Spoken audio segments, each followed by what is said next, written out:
तो hello guys, आज फिर से हम वीडियो बनाने आ चुके हैं हमारे बस स्टैंड में।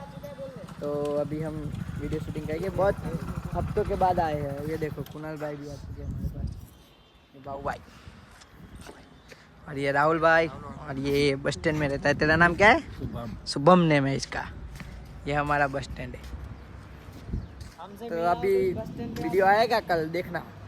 लाइक कमेंट शेयर कर देना, ठीक है कुणाल?